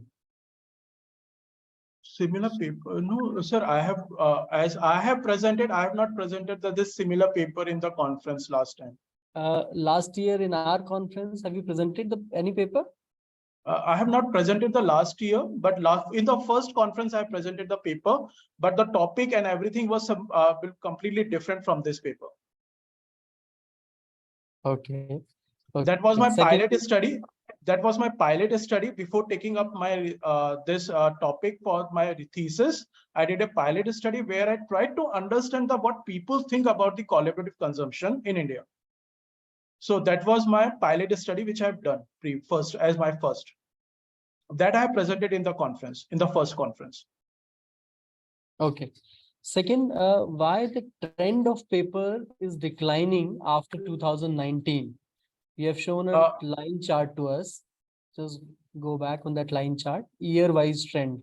Yes, this one. Just check. From 2014 to 19, it was growing, right? And after Right. that, trend is declining. And you have taken data till 2021. Why not 22 and 23? So this paper I have already been written, and I have already been written in 2022 only. So I've just taken the data till that much of areas only. That is 2020, 2010 to 21. This paper to some journal, or I have not submitted. I am working till yet. There are some things missing in those. Please add data of last 2 years as well, because otherwise you need to justify why there is a declining trend on this particular topic. Is it not that popular? No, it's a most popular topic right now. The most of the papers are coming up in this area right 19, 20, 21, 22. If now. such papers are declining for last 3-4 years, so it shows that the topic is not popular. So there is some contradiction, right? Another suggestion for you: why don't you study your selected papers, 200 something, according to the segment of the paper? Like, why don't you compare introduction part? Why don't you compare methodology part? Why don't you compare the data analysis part? And then you come to the research gap, right? So that you can add something new in this particular domain for the further researchers, for the future researchers, that yes, there is very less work which is done on this particular theme, this particular area in this kind of paper, right? So you should do that analysis. That will be something new in this domain. Otherwise, it is available on Scopus only, right? These charts are already available on Scopus. Anyone can check this trend. Yes, sir. Are you getting my point? Yes, I'm getting your point, sir. And at the last, you have added some conceptual framework. And I have not seen any connection between your analysis and your conceptual framework. So this conceptual framework I have taken out from the research papers only, where what all the papers, what all they have taken out in their conceptual, in their empirical papers. You should mention these things in your bibliometric analysis as well. Okay. Because we have not seen any of the keyword in your bibliometric analysis. No, sir, there are the keywords. So here are the keywords. Okay, so my point is, you should justify your conceptual framework from that from this part of my bibliometric analysis. I find this, then I have created this, or I'm proposing this relationship between these variables. Yes, sir, I will do that one. Add that thing. Yeah, thank you. Yeah. Thank you, sir. Okay, so the next scholar is Monica Sharma. Monica, are you here? Yeah, yes, sir. Okay, share your screen and start your presentation. A very good afternoon to all of the eminent and dignitaries and research scholar present here. I am Monica Sharma, research scholar, Amity University, Rajasthan. First of all, I would like to thank to my supervisor to guiding me, and I would also like to express my gratitude towards the panelist, organizer, and convener. The title of my presentation is ChatGPT, Chat Generative Pre-trained Transformer, a bibliometric. Welcome to my presentation on ChatGPT. So nowadays we all are familiar with ChatGPT. So basically ChatGPT is powerful language model based on the GPT 3.5 architecture. In this presentation, I will introduce to ChatGPT and then I will share bibliometric data on ChatGPT.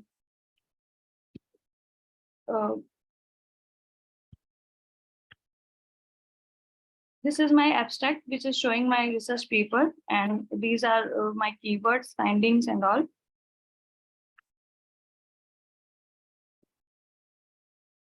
This is what is ChatGPT. So ChatGPT is an advanced conversational AI model developed by OpenAI. It is powered by the GPT 3.5 architecture, which stands for Generative Pre-trained Transformer 3.5. ChatGPT is designed to engage in natural and dynamic conversation with users, producing human-like text preface that makes intersection more intensive and seamless. ChatGPT can understand context, maintain coherence, and generate relevant and contextually appropriate response. It was being trained on a massive dataset of interweight feed. ChatGPT, an artificial intelligence language model, was introduced in November 2022. I have reviewed many papers, some of them here. So coming on my research question, what is the first question? What is the publication trend in ChatGPT? Which sectors and sorts of papers have published more research on ChatGPT? Third, which nations publish the most papers on ChatGPT? What are the key research themes, clusters emerging from bibliometric analysis of available literature in ChatGPT? Coming on my next slide, methodology part. This is my data analysis. I divided into 2 phases. I use Scopus database for my study. So in Scopus search, I use a title, abstract keyword, and in the advanced search feature of Scopus, then I got 153 papers. It helped me find the document that has keyword related to the research in title and abstract. Then I screen based on publication and language. Then I got 199 documents only for bibliometric. This figure showing my publication, trend of publication. This figure showing the publication of papers last 2 years, and I observed that publication of papers on ChatGPT has increased dramatically in 2023. I researched one research article in 2013 and another 118 article produced in 2023. This figure is related to subject area. So this is the top 10 subject area in the field of ChatGPT, and it showed that computer science has topped the list with 58 publications, and followed by social science, engineering, business management, and others. Material science, economics, physics have fewer publications than the average publications. This is country-wise analysis. Country-wise publication shows that US have most papers publication on ChatGPT. So US is first ranked among in top 10 countries. China, after that, China, UK, followed by Australia, and others have fewer than the average publication per country. This is my author analysis. I have reviewed top 5 impressions authors in the field of ChatGPT. So Wang from Inform Institute of Automation, Chinese Academy of Science from Beijing, has the highest number of publication in the field with 7 publication, and total citation score is 32,998. And next, Mayuk is from University of Chinese Academy of Sciences, Beijing, has total citation score is 295, and publication on ChatGPT is only 3. Next is my document title. So it is represent the top 5 cited articles out of 199 documents, including document title, publications, year, author, and source and citation is for. With 108 citation, the most cited articles from ChatGPT was ChatGPT is fun but not an author. By the thought, it is published in Science in 2023. This paper focused on relevance of ChatGPT and all. This is the keyword of my research. Artificial intelligence. ChatGPT is the most reviewed keyword. I have divided into my keyword in 7 clusters. This is my finding. Publication trend in ChatGPT has increased dramatically in 2023. And sectors, so in the field of ChatGPT, computer science sector have the top, followed by social science and others.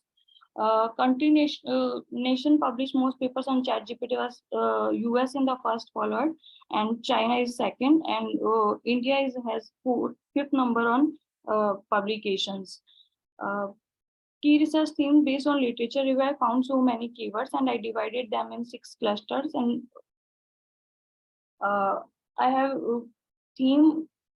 6 clusters. A main theme of the theme of advancement in AI for healthcare and language processing. Cluster 2, the theme of ethical consideration in artificial intelligence and human linguistics. Cluster 3 based on advances in computational linguistic and natural language processing. Cluster 4 based on advance in large scale language model. Cluster 5 on chatbots in education and library. Cluster 6 based on generative AI for academic honesty and text production. In conclusion, based on this study, I found that there have been numerous research efforts and studies conducted on chatbot models based on the GPT architecture like GPT-3. These studies have explored various aspects of these models, including their capabilities, limitations, and more potential applications. Monica, please conclude. You have just 30 seconds. Language understanding and generation. In this research, I have investigated language and generation capabilities of chatbot models. Human AI interaction research have investigated how users interact with ChatGPT based chatbots, and creative writing and artistic expression. Limitation and challenge. Various studies have pointed out the limitation of ChatGPT based chatbots, such as generating playable sounding but incorrect or fictional informations. These are my references. Thank you so much. Okay, Dr. Rashmi. Yeah, good afternoon, Monica. Am I audible to you? Yes, ma'am. Okay, Monica, I have gone through the entire research part. Although these kind of a blue category kind of a research is very initial stage of any research, right? That means where you just want to find out that in which area you want to land up for your main research work, right? Okay, ma'am. Yeah. Right. So what exactly kind of a research gap you have found in it and where you want to proceed further? Yes, ma'am. Actually, I have found the various research on ChatGPT and similar language model has prominently focused on specific aspects such as like model architecture, training techniques, or applications. There is no gap found on bibliometric analysis, and no gap found on no work on business management subjects. So what would be your focus area out of it? My objective is to analyze the data from all research works related to ChatGPT and that are listed in Scopus. Still, I'm not getting the clarity about it. Sorry, Monica, because there should be one area, because when we talk about the research work, it is about that you have to go by the niche kind of a research, not the entire or everything can be taken as your focus area, right? Dr. Rashmi, I think there is some internet issue. Your voice is not audible.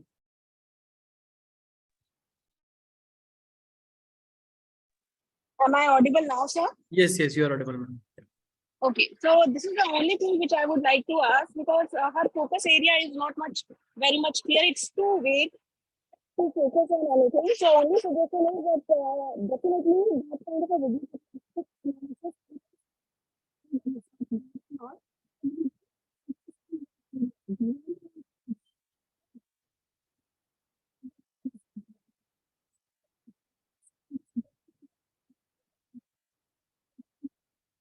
We lost your voice, ma'am. Is it audible, sir? Yeah, it is audible now. Yes. Extremely sorry for these technical glitches, but only thing is about this only, that there should be a one focus area for the further research. Okay, okay, right. Tanushree, ma'am, over to you. Yes, I would not like to ask so many things, but I'm little bit disappointed because, you know, Monica, you spoke exactly similarly on the lines of Abhishek. To be very honest, the topics were different, but the methods were exactly the same. Although, even if we keep that aside, we want the real research question. All right. Am I audible, Saxena sir? Because the Yes, you net are is audible. little bit, you know, becoming fast. Okay. See, the most important, hope Monica, you understand, because, you know, Chat GPT, right from 2022, the last months, it has been the buzz, isn't it? So we will get a lot of research papers, a lot of articles talking about Chat GPT. And your research, if I'm able to sum up, you have just cited, okay, these many studies have been done. These are the keywords related to that. This person has, the topic of the research was this. At the end of a research paper, we would like to know what is something that you have really come up with after your research.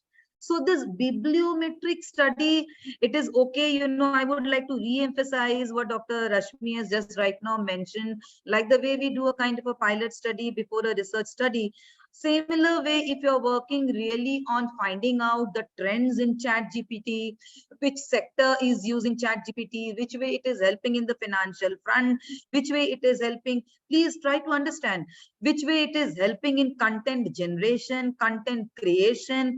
So what are the perception of the people or the perception of the business sector, the client sector, the agency sector? You know, so that is a research. Now, if I take a topic and I'm just doing a kind of a bibliometric, so I was a little sorry, I was not able to so much appreciate, you know, you are just digging out from Scopus these many papers. So I think anybody can do that, anybody can read that, we are aware of it. Papers are right now coming on this topic. If in case you have made a kind of a you know, content study just on the bibliometric, you know, a kind of a content analysis, content study, taking out the broad thematic areas which is being addressed by Chat GPT, and what are the things that you found related to them. So that we would love to know, that we would love to hear. So I wish you all the best. So this can be a very, you know, a kind of a very initial preliminary study, but I am little, you know, sorry, means maybe you can little bit work on this. So come up with a proper, you know, well framed, which can have some proper research outcomes. I hope you have understood, Monica. So I wish you all the best from my side. Yes, over to you, Saxena.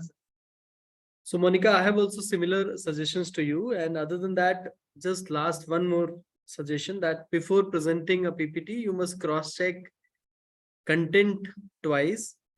On one of your slide, the title was mentioned in a, you know, reverse order, and formatting of some of your slides was not good, right? So when you are coming here in a conference, so check your slides twice, okay?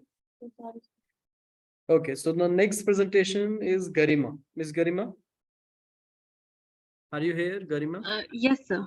Okay, so switch on your camera and share your PPT. Okay, sir.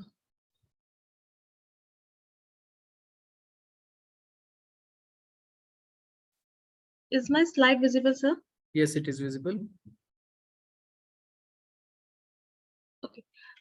Good afternoon, panel.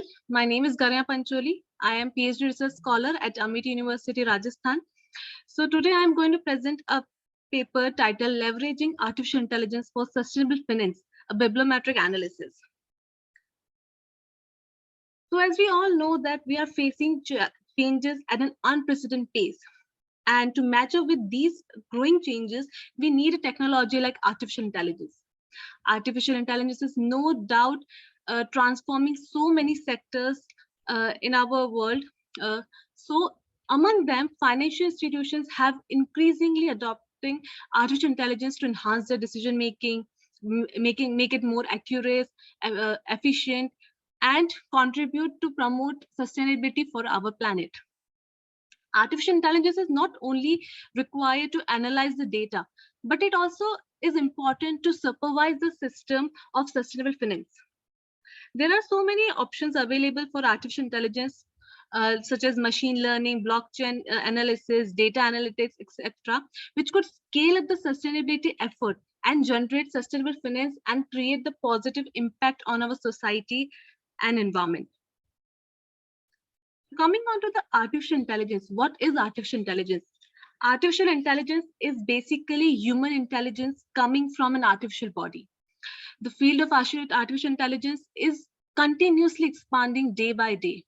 We have seen rapid advancement in artificial intelligence such as machine learning, deep learning, natural language processes, etc., which are creating opportunities in various fields such as industry, healthcare industry, financial industries, manufacturing, production, transportation, etc.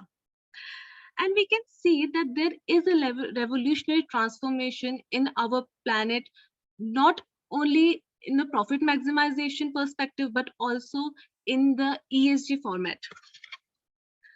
Coming on to next, the sustainable finance. What is sustainable finance? Sustainable finance is basically an investment decision with the motive of profit maximization as well as a sustainable development. Because if we see that more of our investors are not only investing in the firms which are making profits, but they are investing in the firms which are creating an impact, a sustainable impact on our world. So the integration of sustainability with finance aims to provide the investors with the meaningful insight for making well-informed investment decisions. And in this scenario, the artificial intelligence is a vital component of sustainable finance because it facilitates the streamlined data, risk evaluation, and the decision making. So for this presentation, I have my research questions, which is what is the pattern of publications related to artificial intelligence and sustainable finance? Which countries and authors ranked among top 10 in terms of productivity in the field of artificial intelligence and sustainable finance? Which studies have made most substantial contribution? And what are the dominant keywords in the field of artificial intelligence? So this is my trend analysis. If we see that from the first paper was published in 2010, which was with the keyword of artificial intelligence and sustainable finance, and we can see there was a constant rise. But from 2017, there has been subsequent rise, and till June 2023, we can see already 16 publications are there. And this will show that in 2023, there will be the highest publication. Coming on to the next, this is the country productivity.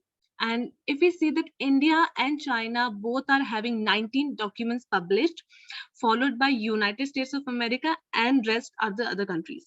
If we see the world's largest economies are here, out of these top 10, 7 are among the world's largest economies. And there is growing potential of AI and sustainable practices in the world economy.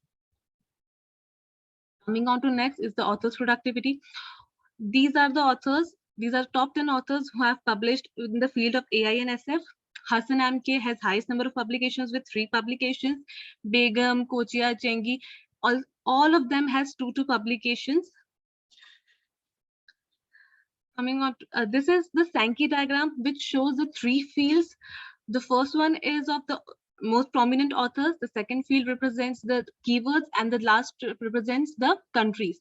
So we can see that artificial intelligence has highest number of publications, and it has subsequent publications from USA, India, United Kingdom, etc.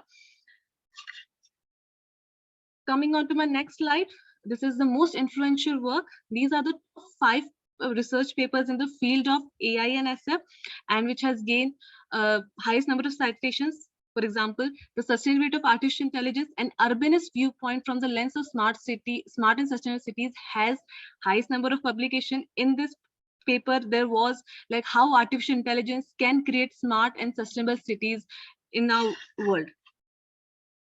Then I have the keyword analysis. Here is my word cloud. The word with the biggest size is the one which has occurred most.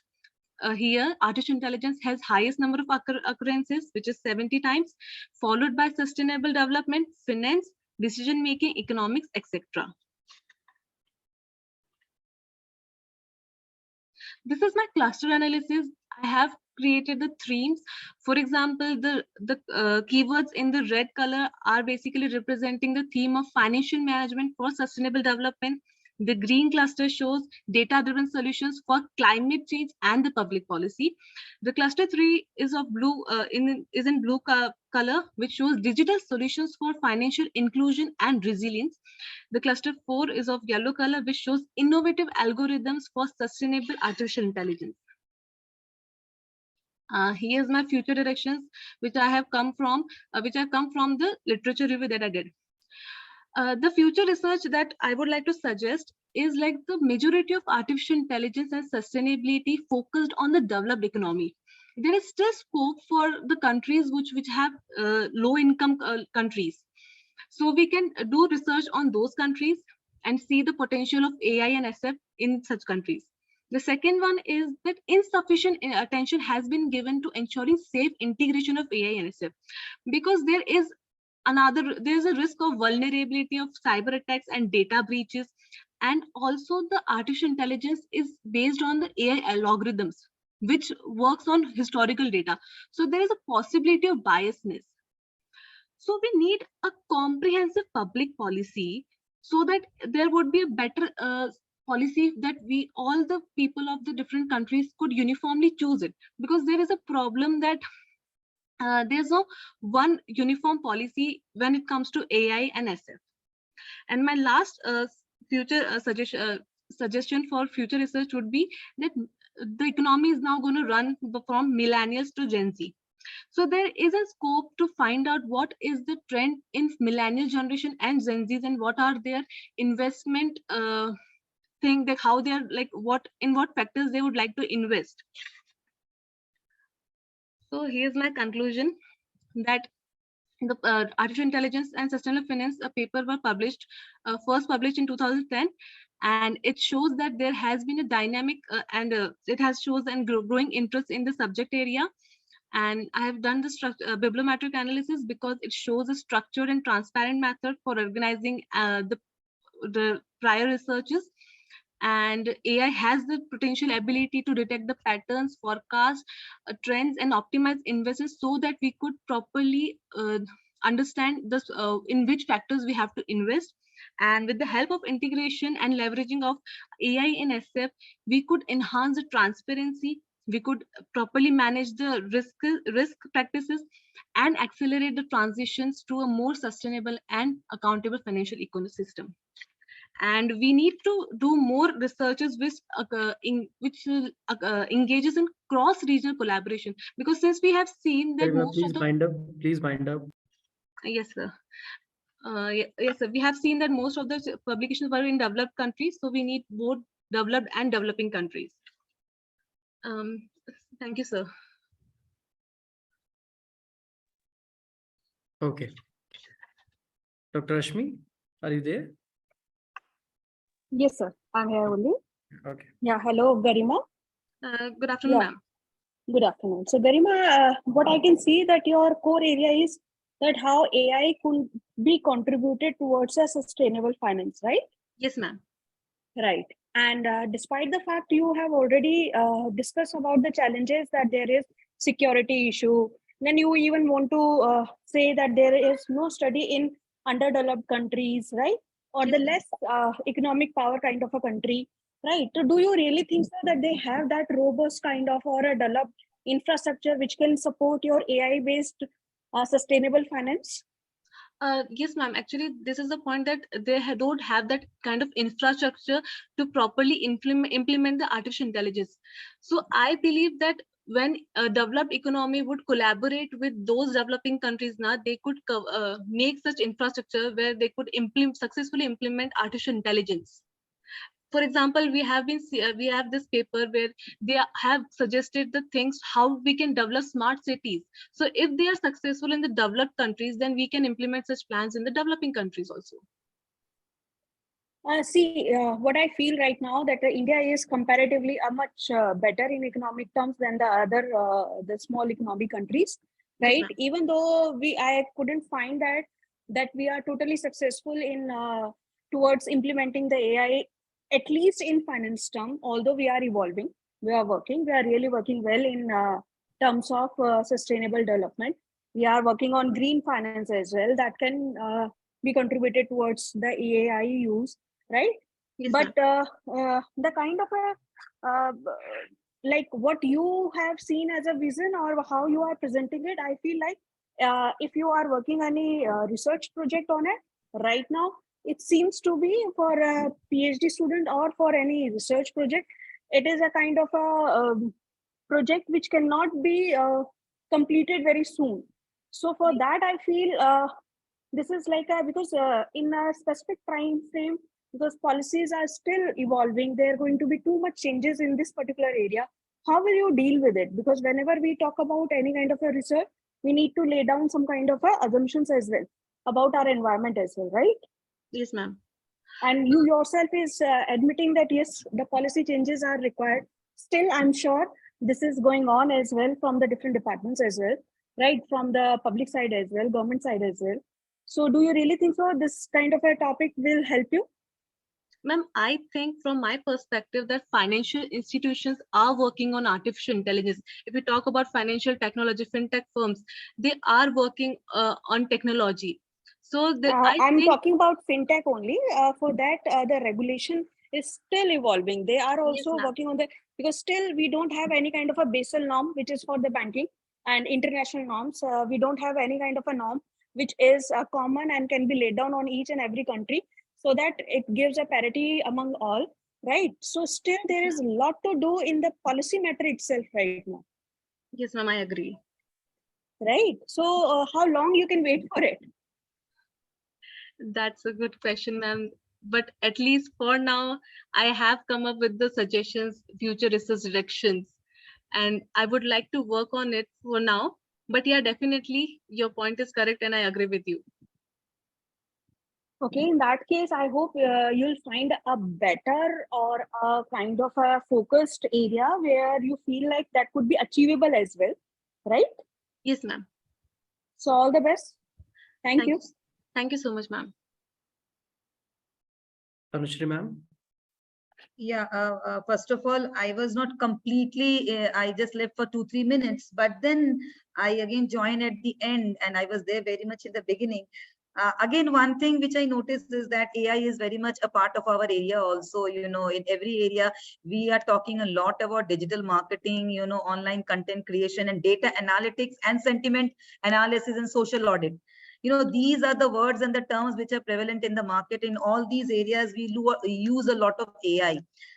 But then I think what Dr. Rashmi has also right now pointed out, yours again a little bit in the same line of Mr. Abhishek and Monica again, you know, talking about the bibliometrics factor.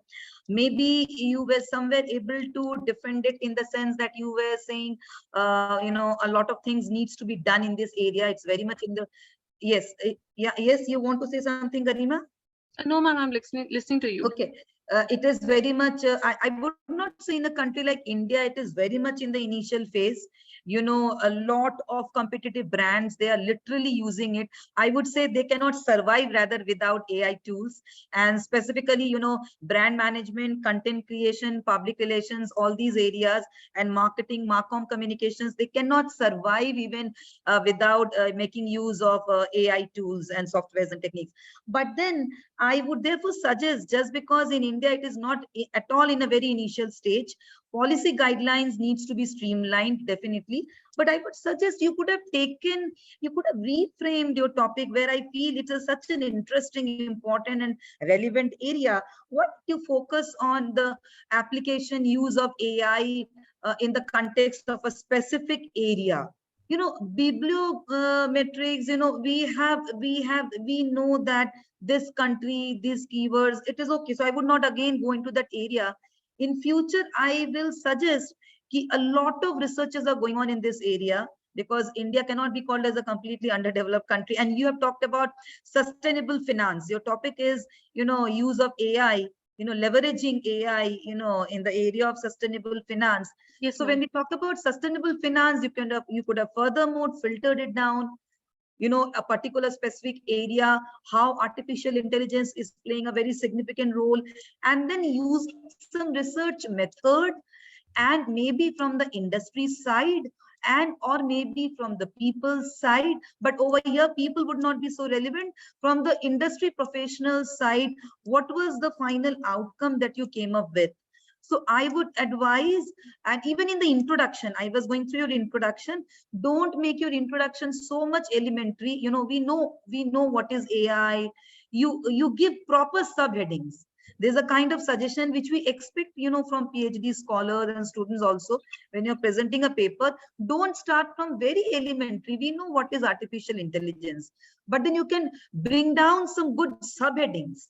When we talk about artificial intelligence, which are the areas where it is being used so much, which way it is benefiting the business sector and the business, areas and all the organizations, what are its various highly significant functions. So these are some, I would advise in introduction also, please give some proper, robust sub-headlines also, which is something different than what is AI. Okay, and I wish you all the best. In future, I would suggest you please, even if you're talking about sustainable finance, then in that area, how AI is being used, don't talk about research papers and how many papers have been discussed and dealt in this area. Okay, I hope you have understood, Garima. So yes, ma'am. Definitely you will do it. I know you can do it. So all my good wishes to you. Okay, over to you. Thank you so much, ma'am. Thank you so much for your lovely suggestions. Okay, Garima, I hope you have taken the points from Madam, right? Yes, sir. Okay, so now we are going to wind up the session, right? So we have completed all the presentation. So now I request session chair, Dr. Rashmi Sharma ma'am, to provide us some suggestions to the scholars for their future research. Thank you so much, sir, for providing this opportunity. The session will being very insightful. What I feel like that the most of the, like out of 4, 3 papers were only and only about the bibliographic analysis. Although I know it very well from the research point of view as well, that as we say that either you publish or you perish, that is the scenario. So people to get it published, we know it, they're more focused towards only the trend analysis of beautiful kind of a chart presentation, which is very easy to get up from these kind of area of bibliographic kind of analysis. So my suggestion is the next time the conceptual base should be strong enough about the research methodology, and the paper should be on the further on a real research, not just finding out the topic. Right now, what I feel that the people are still struggling with where they want to lead up for the research. So that is the only thing. Rest, the research, whatever they have done it very extensively, and they have presented it very well. Even the entire people or the team who are working behind the scene as well, that means the entire MIT team, which are working really wonderful and organizing it really well. So I would like to congratulate you all as well. And thank you so much for giving me this opportunity and letting me to even suggest something. Thank you so much. Thank you. Thank you for your time. Thank you. Thank you so much. Tanushree ma'am, I request you to please share a vote of thanks to ma'am. Of course, I would firstly like to really, thank all my heartfelt thanks to Dr. Rashmi for joining in this session. And I think whatever suggestions, whatever recommendations, whatever future directions we have given to the scholars, that will definitely benefit them a lot. And there were some of the very significant key suggestions from the side of you, ma'am. So we are extremely delighted. We were delighted to have you in this particular session. We would definitely look forward to having many more such kind of, associations. The topic of day 2 was very, very interesting, and I could see all the 4 research scholars, they have tried. The topics which they selected, they are very pertinent, because the entire conference deals with IET. So innovation, entrepreneurship, and technology. So they're focusing about AI, focusing about ChatGPT, or whether it was Abhishek talking about collaborative consumption, and even the first caller. So they all have touched the area. But then definitely we would look forward to having much more significant and noteworthy outcomes and takeaways as a result of the research paper. So on that note, I hope all the scholars will really follow the suggestions given by Rashmi ma'am, and you will be greatly benefited by them. I would also like to give all my thanks to Saxena sir also, for wonderfully being the link in between this entire session, for coordinating it in such a beautiful way, as well as for all your comments and suggestions also, Saxena sir. I would also like to give my thanks to, I think, I'm forgetting the name of one more, whether she's a student who was there very much in the beginning of this particular session.